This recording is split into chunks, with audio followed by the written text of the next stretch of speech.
Check, check. Hello, hello, shrimps and shrimpettes and shrimpies from all over the world. We are live with our GSG Talk number 9.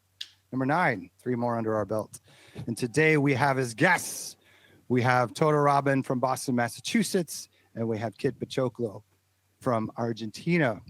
Welcome, guys. How's everybody doing today? Doing cool. Doing pretty well. All right, amazing. Let's start with some basic intros. Now, you guys are high-profile shrimps. There's no doubt about it. Everybody in the shrimp community knows you, but let's start from scratch. Let's go from your stream name, a little bit about your stream name, and then just a general overview of what you do on your streams. We'll start from left to right. We'll start with Kid Pochoclo, and then we'll go to Toto after that. Okay. My name was given to me by an Argentinian guitarist called Alambre Gonzalez, who was my mentor when I was a little kid. And I was a stage assistant for rock shows when I was like 14, 15. And we had some gigs that were like 20 hours long, you know. And I used to bring big bags of popcorn for the entire crew, like huge bags. There was this Chinese place that sold like huge bags and very cheap. I don't know if it was actual popcorn or not, but I brought them to the whole crew, and I got the name Kid Pochoclo. I'm not a kid anymore, but it stands. Right. And what is a general overview of what you do on your stream? I know it's a few different things, but how would you describe it? Yeah, I mainly work with my RC505, with my looper, and with my instruments. I have a bass, I have a keyboard, I try to sing, I have a guitar, and I either do that or I play with my Ableton and create some like techno beats on the fly and those sort of things. And I also do watch parties sometimes, and I'm trying to look into DJ sets. Oh, that's cool. What do you DJ sets? You're going to play your own music, other people's music, a combination of both, probably. Yeah, no, other people's music. I used to DJ at some point in my life, so I had the little controller, with the spinners. So I had to take the dust out of that and remember which songs I used to do, because I don't remember at all. Right. Yeah, I heard just recently about a hack, if you will, of streamers actually learning to DJ so they could play their original music, like as part of the DJ set. I thought that was kind of interesting. Let's go to Toto Robyn. A little bit about your name, and then overview about what you do. All right. Well, my name basically comes from my love of Studio Ghibli films. I'm a big anime nerd. So the name is like a portmanteau of Totoro. This fuzzy fellow right here. So it's the fusion of Totoro and Robyn, which I try to do quite a bit of like elements of that into my stream. In terms of what I do, I basically do electronic music, all hardware synths. So the brains of my operation is using a groove box to control all the other stuff. And it's usually, music-wise, is like a combination of, it's been mostly ambient and down-tempo stuff for the last few months, but there's dance. On a rare occasion, there's techno. I've been dabbling a bit with ambient noise. So basically, if anyone throws an idea in my head, I'll, try to run with it and see what I could do with it. Sure. So how did you first get involved with the Golden Shrimp Guild? What was your first experience in foray? Now that you are a kind of veteran and behind-the-scenes shrimp, helping out with some things from time to time. Like, where did you first start, Kid Pochoclo? How did you hear about the guild, and how did you get involved? I have a friend from Spain called Rebel Soul Tech, which knew the guild, knew the guys, and I didn't even know what Twitch was, and some friends of mine told me, yeah, you gotta do Twitch, and I was like, nah, I'm 37 years old. I don't have to do Twitch. And then this guy, Rebel Soul Tech, showed me some shrimp streams. I remember the first one he showed me was Gili, the girl from Israel. And I was like, oh, you can do something musical and nice and have the format of a stream. and that started. And then Rebel, we are part of a movie fan community with him, and we do some things over there. And I was looking for some place where the same thing happened but with music, and he started telling me, yeah, golden shrimp, and I landed there.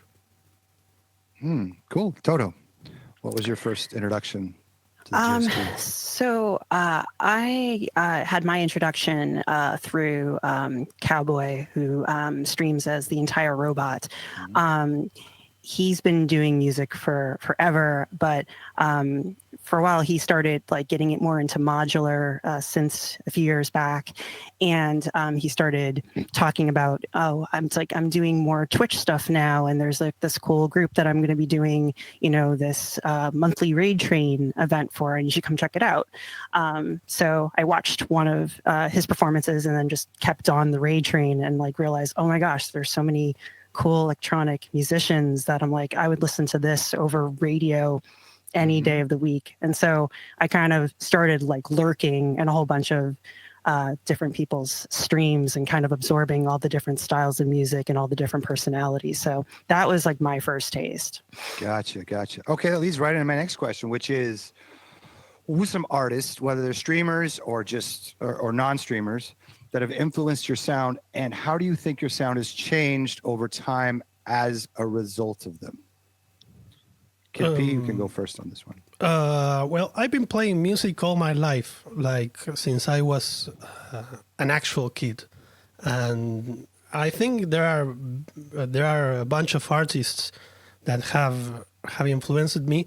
I would say the one that's influenced me the most was Les Claypool from Primus. Oh, interesting. Yeah, he's the guy that changed. Frank Zappa also. From Argentina, Luis Alberto Spinetta. From Argentina, there's a whole bunch. Gustavo Cerati, Roberto Napolitano, Papo, Divididos. There's a big, but Les Claypool, yeah, he got me into, because I used to be a guitar player, and I used to be very much into the virtuosos, like Satriani, Bay, and those guys. And then when I got to Claypool, he has a very poppy sound. His mind is poppy, like poppy in the sense that he understands how to create a commercial song as well as playing very well. So that was very interesting. Frank Zappa did something similar, like he was very good with music, but when he had to do a song that had to be played on the radio, he could do that. He could get that. Yeah. Those were the guys. I actually have a bass signed by Les Claypool here that is mounted over there. And where do you see elements of them in your sound today? Do you see things that go like, oh yeah, that's kind of like a 13th chord or something crazy that Zappa would do? Yeah, well, Zappa he's a universal artist. His way of approaching music was the way Edgar Varese or the way the early 20th century composers would approach music. That is, everything is music. Absolutely everything is music. So if you get into that mindset, whatever you do, you can relate it to the work. So yeah, in an abstract way, everything I do has a little Zappa in it. And Les Claypool, if you see me play the bass, and if you like Primus, you'll probably see some licks. You'll see some licks. We have people in the chat that are pointing out that if you stay a kid, you're still a kid. Kid P, to me, you seem like Kid P. You're a perfect fit for that moniker because you approach things with kind of a zeal. You have kind of a positive disposition, which I think is kind of what it takes. And I want to point out before we go back to Toto, if anybody has any questions that they want for the guests, just go ahead and put them in the chat and we'll get to them as soon as we can. So Toto, some of the people that have influenced you since you started playing and how you see that expressed in your music. So it's interesting because most of I'm very big into dance music, have been like my entire time. Like I would be very big in like college age, going to like the nightclubs in Boston and just like staying out all night listening to a whole bunch of dance and techno and whatnot. So when I first started, like, I liked things that had percussion to it. So like when I first started out, actually, like a lot of my music was more heavily percussion based. But I kind of like listened to like a lot of people who had more like down tempo and ambient stuff. And it was kind of going through a phase of my life that a lot of things with the work and stuff were very hectic. And I kind of needed music that would more decompress me. Yeah. While still allowing me to stream. So a lot of times, like a good example would actually be like your opponent. Like he's one who, like, when I first started listening to him, he was very much into all the dance sets. And like, that's how I first came across him. And then as he got dug in more into modular, he would start doing a lot more ambient and exploratory stuff. And like hearing that was always like kind of, wow, you can definitely range. And there'd be like, you see elements in both sides and how one confused to the other. And so like, he'd probably be a good example of like how like you can kind of map both of those things and utilize it in your streams. Yeah, that makes sense. Totally. I want to talk for a minute about your backgrounds, but like the backgrounds that you use while you're streaming.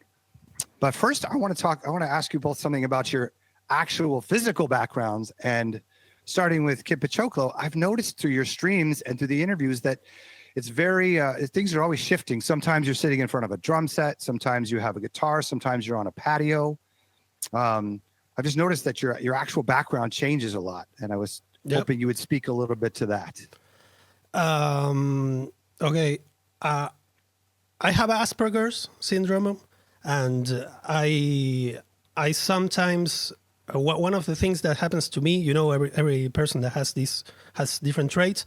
The thing for me is that I like learning things all the time. That's my thing. So one of the challenges for me is not getting bored with doing long streams. And streams can sometimes be 4 hours, 5 hours, or you can do three of them a week, and that can get a little repetitive. So to me, the challenge is to always try to get some new element inside of this, just to make it more artistic. It's also total chaos, and there are so many things happening that I myself lose what's the core. But that's also nice. That's also fun because there's no real objective. I'm also always improvising. But that's why. Yeah, the objective being to have fun and to enjoy yourself while you're doing it. And then Toto Robyn, you just moved. You have a new place. So how's that going? How long have you been in, and how has it been to kind of reset your set into this new environment? It's still a major work in progress. I've been here for 2, maybe 3 weeks now. Time is a construct. I will say that regularly.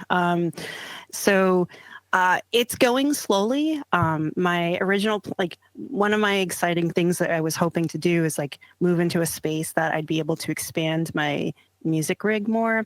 And what I learned, sadly, is that like when you plan out everything, like things don't quite work out the way they have. So I have weird like notches in my room. Like there's a weird radiator in the corner over there, which means that I can't shove the bed back like into the corner. It's like sticks out. So it's like literally right behind me. And I now have like windows are behind me on like in the computer. So if anyone saw my first couple of streams from my move, they would be blinded by that. And I'd have to do like overlays to cover that up. So I'm like, okay. So yes, as people are saying in chat, yes, the black curtains are up. And I finally just today put like LED lighting around. So it's like, I look a little bit more visible. So it's coming along. So I'm hoping to get more camera and lighting to the way I want it over time, but at least still, it's nice now that I can kind of spread out a little bit more, and I can actually now have keyboards in my possession, which I wasn't able to do before. So I'm hoping between the new space, I'll be able to get lighting and get visuals more to where I'd like it to upgrade towards. Cool. Well, let's stay with you for a second. So let's talk about your actual stream. You both have streams that change a lot. I mean, the background of what's happening on screen. And you both have kind of an organic element that you use. I know that Kid P, you use some underwater scenes lately in Toto Robyn. You do a lot of flower stuff.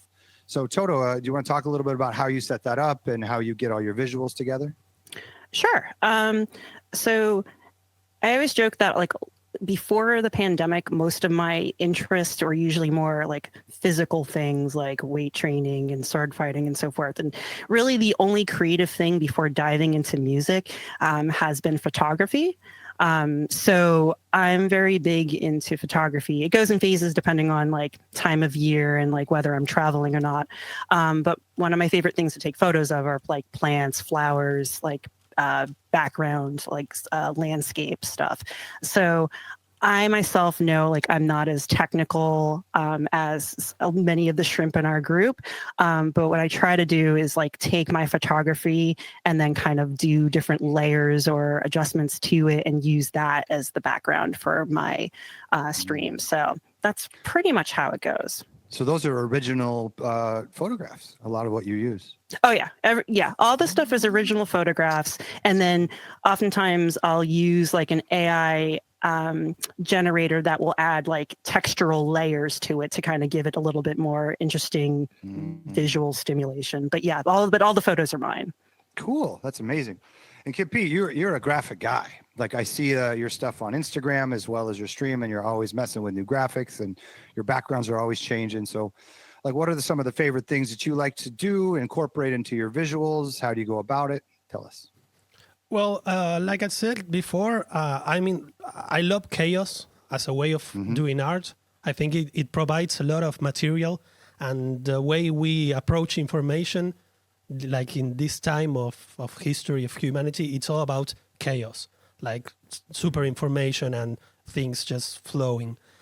So I do that in my Instagram. What I started doing was I got in love with people that use the Blender software, which is for 3D modeling, and I started to look for people that had posted some animations in there, but didn't add music to them. So what I did was I looked for those, and then I wrote the people that post them and said, hey, this is really cool. Can I post it in my Instagram and added some music? And I met a lot of very cool artists that way.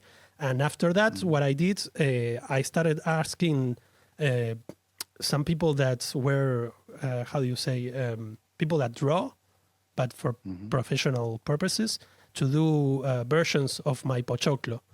So you have like 10 different views of the same character. Yeah, that's very cool. I love it. I love it when I see it. Speaking of visual stuff, real quick, have you noticed the lid that I have on and that Toto is wearing as well? If you're interested, those are available. I'm going to put a link up here. I think you are. I thought I was. That didn't happen. All right, I'm banned from this stream apparently. Sorry. That's that. There you go. There we go. There we go. You have to be a mod. Okay, so there is a link back up in the stream. If you want to look at some of the merch, there's all kinds of cool Golden Shrimp Guild merch. If you want to rock one of these, we might make them mandatory on interviews from now on. You have to have your Golden Shrimp Guild hat. We're still discussing that right now. So let's move to gear, because so many gearheads in the guild. So we want to talk a little bit about what gear you use, but instead of going through this usual, like, what is everything you do and how is the whole process set up, let's talk about your favorite piece of gear. And this could be either your current favorite piece of gear or just your all-time go-to, oh my God, that thing has saved my butt so many times. Kid P, what is your current or all-time favorite piece of gear, or both if you have answers for both? I'm gonna get hated by my answer, but I think gear tends to put limits on creativity. So every time I fall in love with something, I drop it. That's why I play so many instruments, because I feel like music has to flow. Also because when I studied music, I met a lot of people that got so much into something that they forgot about everything else. So yeah, I try to run away. That's like the real answer. The political answer is my RC505. we want your real answers here for sure. Okay. You're playing hard to get, and I love that. You're like, Deluge, I think we had a good time, but I think it's time that we move on a little bit. You have a lot of other people in your life, and you have a big future ahead of you. But I'm Kid P. Polylove. I can't be held down. Toto, what about current or all-time favorite pieces of gear? Currently I've like kind of fallen in love with the Hydrosynth. As I've been doing a lot more, like I've been trying to, the last couple of months in particular, try to do more of a hybrid where a lot of people knew when I first started out, I did most of my stuff is like sequenced and then just randomizing it. And so over time, I've been trying to build towards being more improv, and the Hydrosynth's been a really nice way with the pads for me to be more expressive and do that. So like running that through my pedal board has been kind of extremely satisfying and kind of run the gambit of like whatever type of genre of music I'm doing. So that's been it lately, to be honest. Yeah. Okay, cool. Well, so we'll stay with Toto and go back for the next one. What are some of your future plans that you have for your streaming setup? And side question, if you want it, if you were given, say, a $10,000 check and you had to spend it right away and it had to be on gear or something to help your stream, that could be acoustic tiles, whatever, what would it be? Toto Robyn. Let's see, future plans. Well, I'm starting to work on it now. So I got lucky and through a trade-off with my friend Bo, which we both have had like different plans with what we were trying to do with our rigs. We did a trade-off between my Novation Peak for his Summit, because one of the goals I wanted to do for moving was to be able to have a keyboard and actually start properly learning all the aspects of how to do complicated chords and things like that and just play naturally again versus having to work within a limited sequencer. So future plans are to be able to use keyboards more and try to incorporate that into more of an improv with my streams. Very cool. In terms of if I had a massive check that I would use on gear, I'd probably tease and say I would just get a separate studio so I'd have space for everything instead of my bedroom. That's legit. Because like honestly, I'm happy with the gear that I have. I really like the variety of stuff that I can do. So it's really like I would just want to upgrade like space in my computer because I run a very old computer, and to be able to do more visual, add more cameras and stuff, it's like it would tax my current computer. So it'd probably be that. Yeah, that makes sense. Kid P, what do you got popping in the popcorn machine up here for your streams coming up in the future?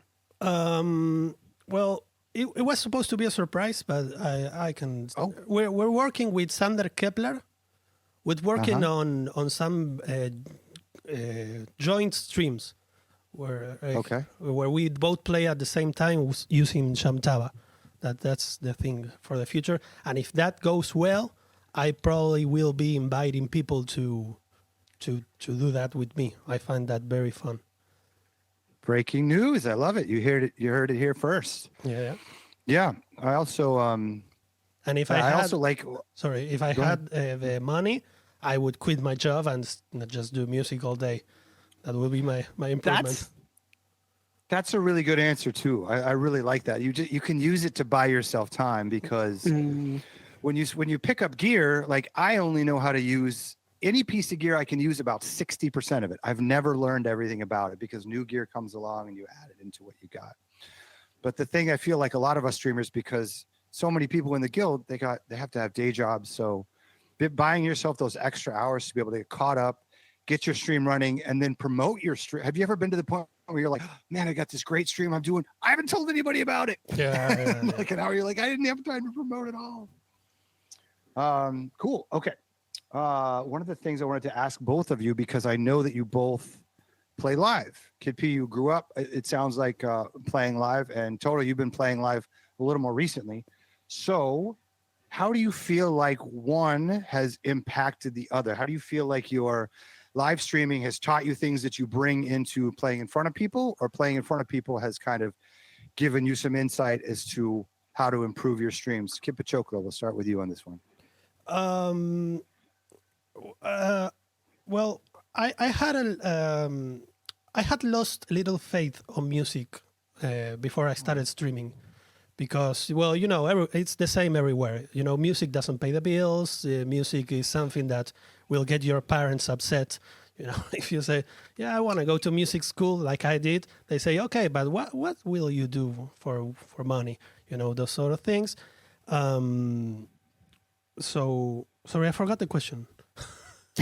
Oh, so how do you feel like being a live artist, being someone that plays in front of people, has impacted your streams, or are there things from streaming that you've been like, yeah, I should start doing this live now? That's it. Sorry, I did not sleep a lot. I love where you went. I love where you went with it, though. We're going to talk about that in just a second, because we all feel that way, I'm sure, with what we're doing. Yeah, and I started streaming because I felt like I had to do something that would put me in contact with music in a fun, modern, dynamic way. I used to, in my best musical years, I used to study a lot. I used to play a lot, like do like 4 or 5 hours of study every day. But if you do it live, that's more fun. So I approach it that way. I said like, okay, I won't make money out of this. This won't bring me fame. This will do nothing at the moment for me, but it will make me practice more, and it will challenge me into doing something new. So and I did. I was right about, and I got to meet all these lovely people that are you two and everyone in the chat. That was a bonus. I didn't know that was possible, but yeah, and also I play with bands all my life. I play like with, I don't know, 20 different bands, and all those projects did not work for one reason or another. And this project, the Kid Pochoclo, was born out of streaming, and it's working like the best project I ever had, because I got to play live like 20 times in this year, and with a band that's not something that I could do. So one thing tends to, and every time I play live, I go like, I don't have to rehearse as much, because I'm a one-man band, but also because I'm rehearsing when I'm streaming. So one thing tends to approach the other. Have you gotten some fans from being out live that now are on your streams, or have you ever had a streamer pop up at one of your live shows?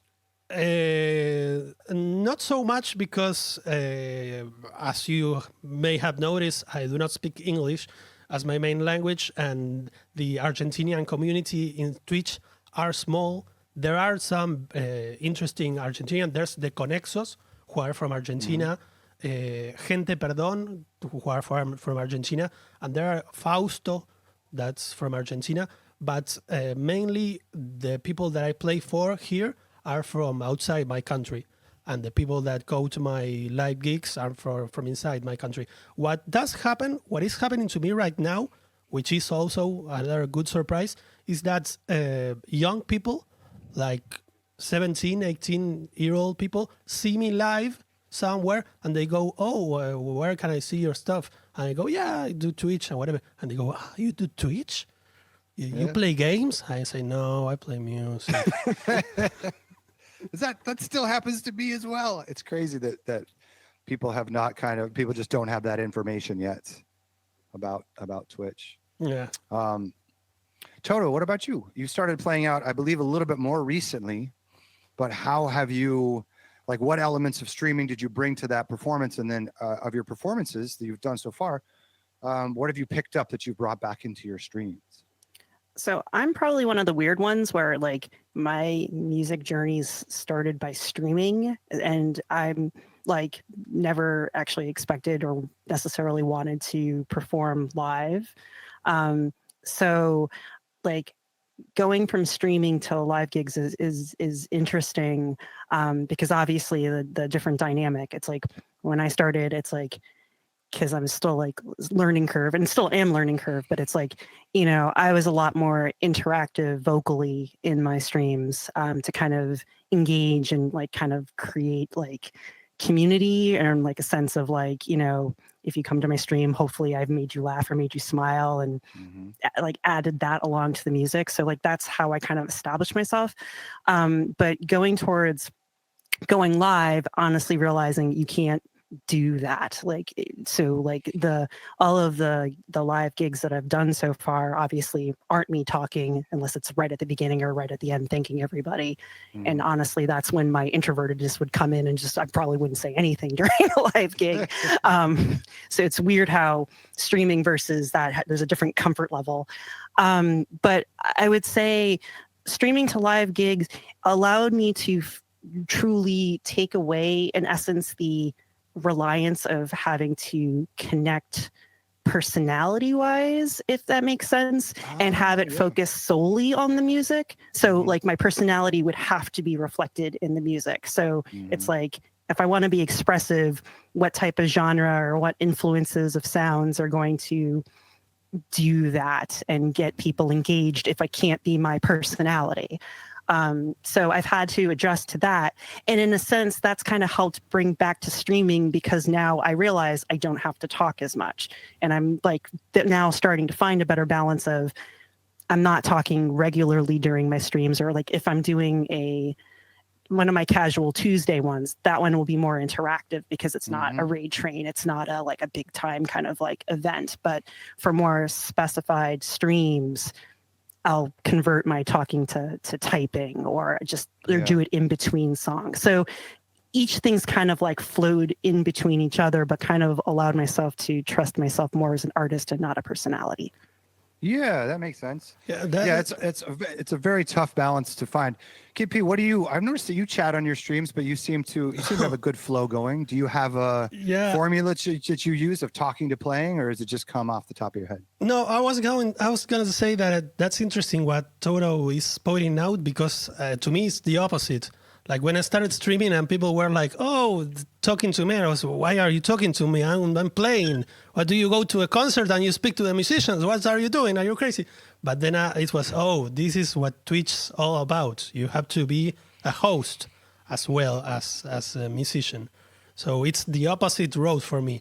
I have to take myself out of the music and into. And if you see my streams, I'm always going like. I'm checking the computer, like, okay, what are people saying? Okay, no one said anything. Okay, back to music. Yeah, it's definitely a tough balance. I can relate to that in some aspects too, of like, you got to say something and welcome people in, but if you listen to people that tell you what to do on Twitch, they're like always talking and bells and whistles going off and stuff, and that just gets in the way of the music. Yeah, I had a couple of bad experiences also. Like when I first started, I overused RatePal. The web page RatePal, where you get overused it. I overused it. I said I was starting. I said to myself, "Well, I'm starting here, so I'm gonna do a dozen streams from everywhere I can, so I can get myself out there." And I met some very questionable people that would get inside the chat, and tell you what to do, like give you orders, or would complain about things. And I was like, maybe chatting has its limits, Yeah, I could see that for sure. We'll hold this for my interview, but I had an interesting story about, I was on a DJ raid train and there was some chat that was not favorable to me whatsoever, but it was a good learning experience. Yeah, you also have to have mods, that's very important. Yeah, that's true. I'm not quite to that level yet, but yes, also very important. And then to my next question, then you are both very prolific streamers. You stream all the time. So what do you feel like, what are some of the challenges you face when you're doing a really heavy streaming week? And what advice would you give to someone who's trying to get more stream time in? Let's start with you, Toto. It's interesting because it's like lately, because like work is ramped up for me, I actually, although it probably doesn't seem it to others, like I actually feel like I'm on Twitch less than usual. I think when it's like a non-raid train heavy thing, I think I'm only streaming twice a week, like at an hour each, and that's actually it. It's one of those like feast or famine. Like oftentimes like there'll be 3 raid trains all happening in 1 week, and it's like, okay, but if I don't do this, it's not going to come around again for like a month or a few months, and I want to really support this. So I guess tricks are usually, I've come to realize that energy levels are important, and most of the time, unless it's like synth-on or something, my streams are usually 60, at most 90 minutes. That way, it's like I have enough content where I'm usually able to do like 2 or 4 songs worth, maybe a couple more if I'm like doing them on the shorter side. But at least that way, like I'm not hitting burnout. I'm always impressed by people who can do hours-long streams. I've got a like intensive day job, like even more so now, and so I'm having to be smart about balancing things. So I think one of the things I make sure is I live for calendars. If anyone hasn't figured that out by now, calendars and spreadsheets are how I organize my life. And so like when I use Google Calendar, like I actually have like a separate calendar that is for my streams. So that way I can visually see like how many am I doing in a week? Is that within reason? Am I making sure I'm carving out other time for like naps, food, studying for my certification exam, things like that. So I think the key things are being honest with yourself of like, what are your energy levels? And also not being hard on yourself, because I know there's always that struggle of, do I commit to a schedule where I'm always doing a stream this time every week, or do I just do pop-ups? Do what's going to be creative and make you want to do it. Because I know a lot of times people get burnt out by having a set schedule, and it seems really good for like weeks or months. And then afterwards, it's like you feel like you're having to pull yourself to do a stream, which is like, who wins from that? So I think just being honest with like, do it where it's still enjoyable and fits in your schedule appropriately. Yeah, I think that, you know, on the interview with your opponent, which I think was 2 weeks ago, forgive me if I'm wrong on that one, but he said something about you got to do what you want to do. You got to do what makes you happy. And I just think that's such amazing advice, because sometimes when people approach streams, they're like, well, I feel like I should do something upbeat, or I should do something that's this way, or I should open with this song. But it's so important to really stay true to what's going to make you happy, because that's going to get you through long streams. And when it's late and you've had a long day, when you start doing something that you have been working on, or that's really for you, regardless of if it's even finished or how it's going to go, I think that really helps people get through those kind of phases of burnout. What about you, Kid P? One other thing, I think that goes with what you're saying. Let your audience know what state you're in. I think this was something good. I'm trying to remember who said this the other week. I'm blanking on who, but like they made a really good point in terms of like being honest with where you are, like mentally, physically, and whatever.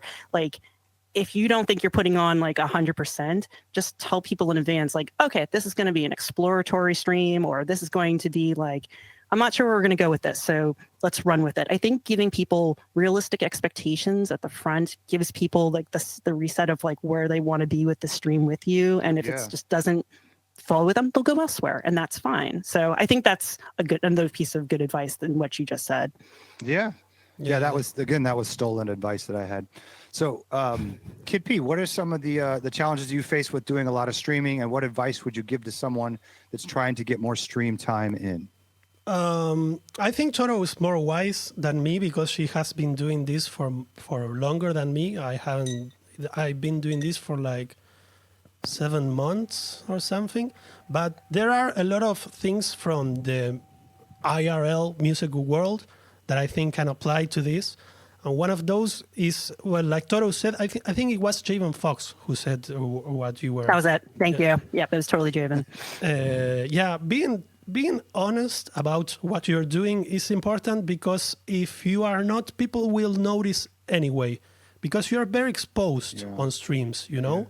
If you're showing your face, if you're showing your body, people will know, because, and you can't see them, so you're more exposed even. So being really honest about it is one thing. Also, not falling into a trap of the Twitch market department. You know, like, this is your dream. You get to be your own boss. People will pay you to do what you want. No. Nothing. None of those are true. Like, just for me, from every revenue I get the usual 50% off, and I get another 30% off just because I'm from Argentina, and I get another commission because I have to send it to PayPal. So it's not about the money. And also, if for those of you who know about social networks, you know the rules of the game change every day.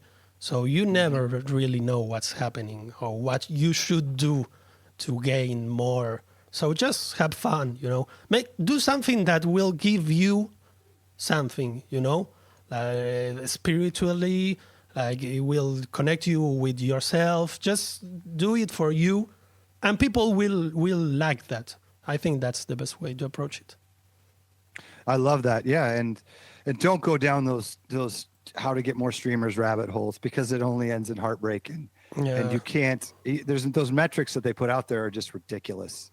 So you definitely don't want to end up in one of those situations of like doing something you love but still feeling like you're not doing enough, or it's never enough. So you definitely have to stay away from that. Like all social media. No, it's never enough, because if you look at it like the boss of a big company, you are competing with an army of talented people. So it will never be enough. You will never be the best, because there are a lot of people that are way better than you, and there's enough money for everyone, but not in the same platform, because the platform will always choose people to make them examples of what everyone can do. But that's the game, like we can all be big. And no. The interest of the platform is that we are not all big, that only some of us are. Yeah. And in my experience, I've had some of my favorite streams have been watching someone that was streaming to 3 people, and they have, no lie, changed my day. Like I've written those people later and been like, yo, your stream just picked me up out of the darkness. And there's 3 people. So you really, it's the whole thing of, if you can't be a river, be a stream. Like everything that you do, if it's positive, will affect people in a positive way. You know what I'm saying? We got to say, speed of which, we got to say a big shout out to Mr. Spock for it's his birthday today. I'm seeing this in the chat. Yeah. So happy birthday. Happy birthday. I hope that I dug your stream. You streamed a little bit earlier on Shrimp Sunday. And I hope that you're having a mighty fine birthday, whatever it is that you're doing. Drop in the chat. Let us know what the rest of your birthday plans are. Since we were talking about platforms anyways, what are some other platforms that you use that are kind of tangential, or, that coincide with your streaming career, like YouTube or Patreon or something like that? And then what's your experience been with them? We'll start with Toto for this one. So I use kind of like a mixture of stuff. So I basically use Instagram for everything. Social media wise, I can't, maybe it's because of my age, I don't know, but I can't be bothered with TikTok. I am impressed by those who do, but I just can't. Instagram is, I've used Instagram prior to doing music for like kind of posting like my photography and my sword fighting experiences. So it was kind of easy the transition of using this more as a music platform. So that's where like everything gets posted between streams, explorations, like events, whatever. I'll use YouTube for like my daily exploration. So things that may only be like 1 to 8 minutes long. And it could be like I'm just fooling around learning this pedal. Here's what I came up with, versus something that might be a little bit more polished. But I'll use YouTube as kind of like post something. Lately, it's been like one every weekday. So that's been, like 4 to 5 days a week. I'll kind of post a little something that way. And then like final releases I will have up on Bandcamp and Spotify and whatnot. So that's kind of the mix. If somebody can drop Toto's YouTube, I'm timed out of the chat again. So I'm banned from the chat. Hopefully I'll do a good job today, and then I'll be allowed to chat next time, but we'll see. All right, got it. I'm trying to work my way into the graces step by step. So YouTube is kind of a good way to explore and to put out stuff that doesn't feel as final sometimes as when you put stuff on Bandcamp and Spotify.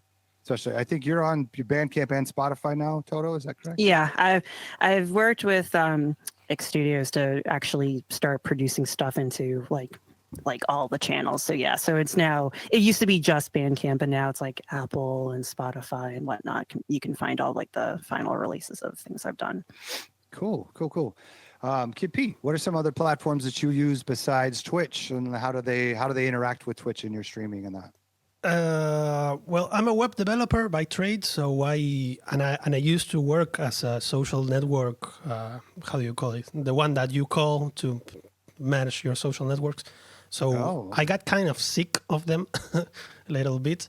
I used to do Facebook a lot because I used to do stand-up comedy, and I used to post a lot of jokes in there, like a stupid amount of jokes. I have like 2,000 jokes I'm compiling. And I also have a little project called Jams del Sur, which is kind of dead, but got like 400K on Facebook. But that's not for streaming. The thing that I do most for streaming is Discord has helped me a lot, with meeting people and organizing and stuff. And well, I have a Patreon. Let me put it there. Yeah, drop that in the chat. Yeah, this is shameless self-promotion at No, its it's not best. shameless. No. At its best. But the thing, I keep telling to the ones that subscribe to my channel frequently that if the best way to support me is in that link and not in Twitch. Yeah.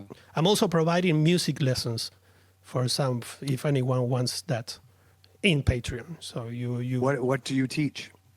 Well, I have a major in music, so in popular music. So I have a wide range of things that theoretically I can manage. But the thing that comes up the most is beginners. Beginners in instruments or beginners in composition. Beginners are the most. I've had a couple of people calling me to do more middle range things with the piano, which is my main instrument. But I feel like I'm better with beginners. So you teach theory and like the fundamentals of learning how to play and all that.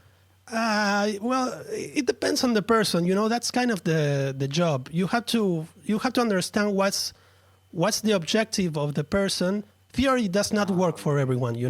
Like some people need you to tell them how to create a routine of study. Some people just need a space for them to connect to what's happening to them that week. It's a very personalized experience. Theory is Here's my always question. there. Yeah, sorry. Do you teach stand-up comedy? No. No. Is there such a thing as a comedy teacher? I don't want to get involved. I don't want to get sidetracked, but I just thought, I wonder if there's such a thing as a stand-up comedy teacher. Yeah. Yeah, here in Buenos Aires, there was like a moment for stand-up comedy like 10 years ago. It got really big, and a lot of stand-up comedians were teaching, even to this day. We have a very big theater community, and stand-up comedy is like a portion of that, because it's the same art form in a way. Yeah, I get you. Yeah. I want to take this moment to remind all the shrimps out there too to get out there and support each other. If you're connected on social media, if you're not connected, get on your Instagram or whatever you use, find the other shrimps out there and just putting a heart on their stuff or just saying, hey, great job, or maybe some flame emojis beyond their stories. It always expands all of our reaches. So one thing we can do as a community to just constantly help each other out. This is something we really should be using to our advantage, is just get out there and take that 5 minutes every day and be like, who's doing what? Amazing. I always think that's a good practice with a group like this. Let's close it up with a couple fun questions. What do you have any funny stream blunders that you want to share from recently or a long time ago?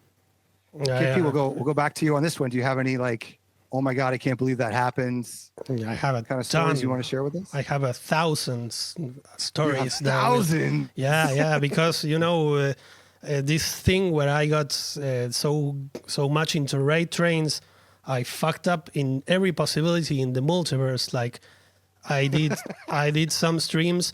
I did a stream. I think one of the worst was a stream where I had my Ableton. It was wired wrongly, and instead of going like it went like, but it went like that for 15 minutes. And someone told me, hey, this is really nice noise music you're making. I was like, what? It's supposed to be techno. What the fuck is this? And that was one. Let's go for another. What's another one? We got to get a second one now. There was this time that someone with not. No, I'll switch. That's a sad story. That's not a fun story. Oh yeah, we don't. I'm trying to think of the fun ones. Yeah, just seeing me fail, I think it's the funniest thing. Yeah. Yeah, it's all. Sometimes you just got to shake your head and laugh it off. You're like, well, this just isn't going to happen. It's going to go my way. What about you, Toto? If you want to see some funny things happening to me, you can see like the first month on streaming. I have that saved on my account. Your archives. Yeah. That's the funniest part. Can we find that on your Patreon? No, that's open for public access on my Twitch channel. That's what you should put on your Patreon. Is look, you want to see when we be dropping the ball. That's probably worth the subscription right there. Yeah. Toto, what are some of your blunders, or what's the moment that stands out as, oh my God, I can't believe this happened? I have two in particular. On the lighter scale, which is similar to what Kid Pochoclo said, is like I did a stream where it was supposed to be like all dance oriented, and like I had like multiple drum machines going in, and like it was I think an hour set.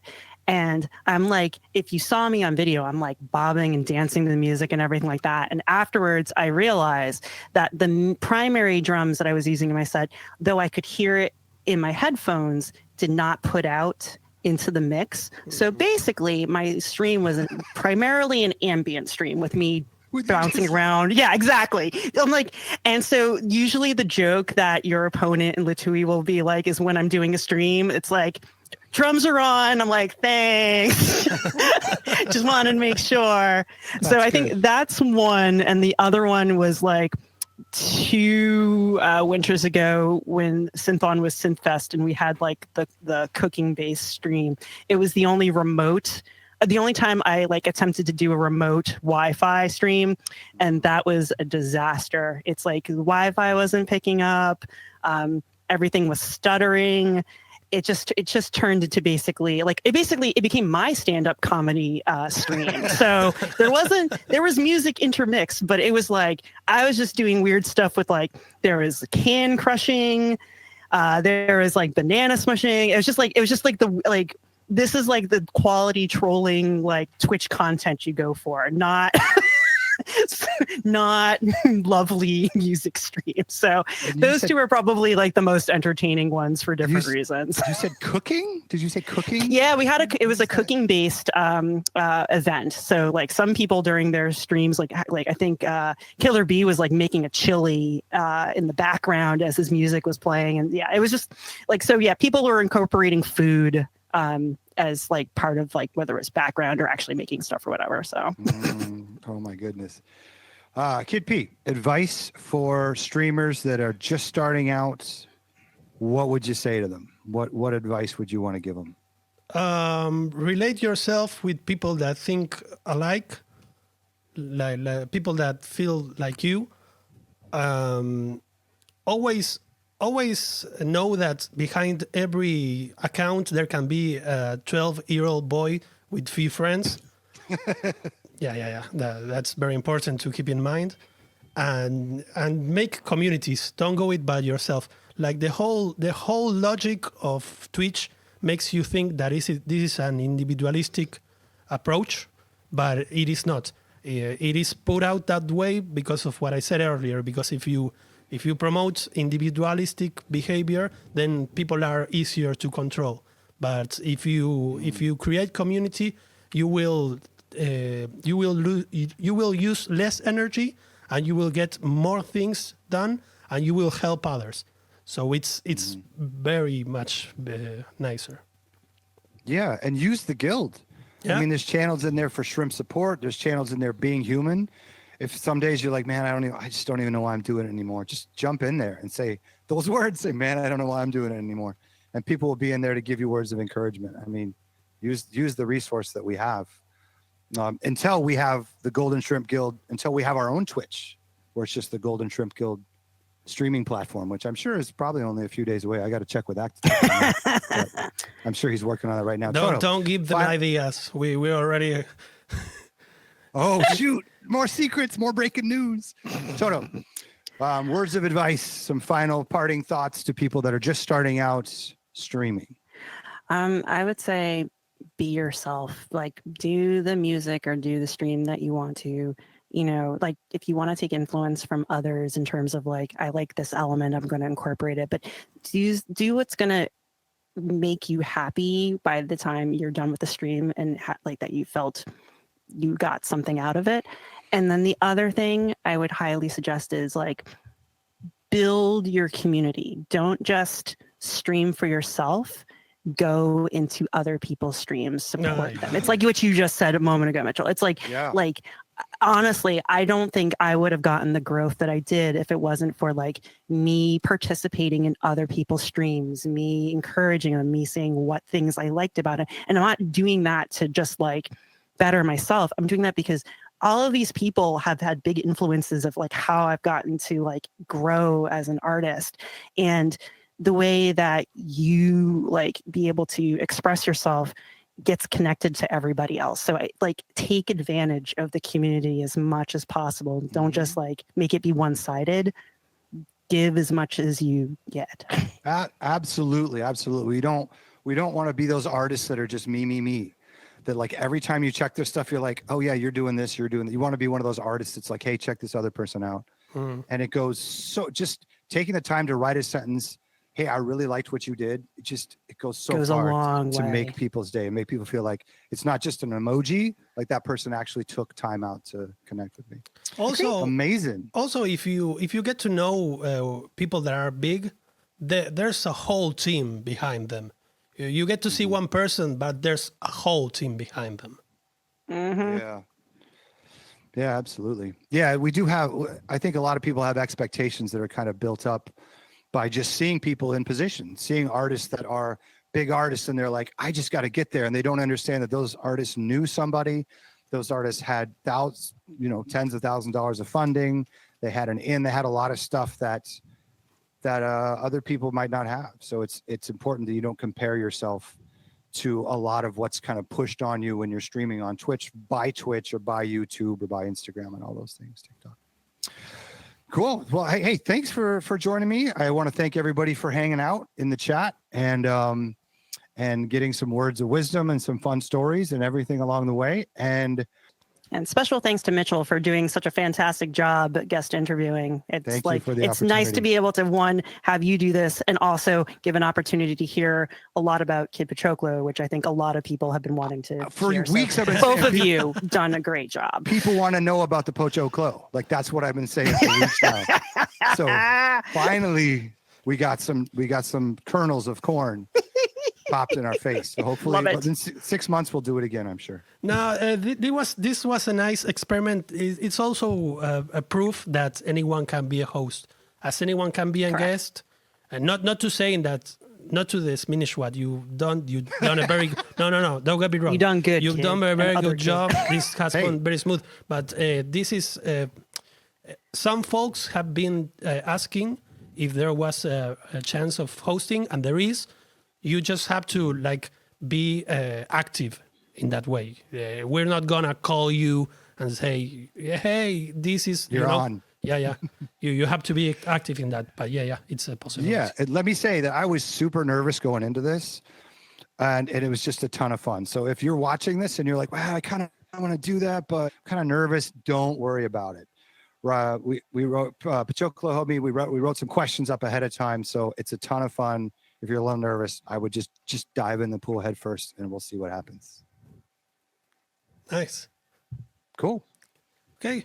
All right. Thank you. Are you taking us out? Yep. We're going. Bye-bye. Amazing. Bye, everybody. Thanks for hanging out. Have a great rest of your Sunday. Enjoy.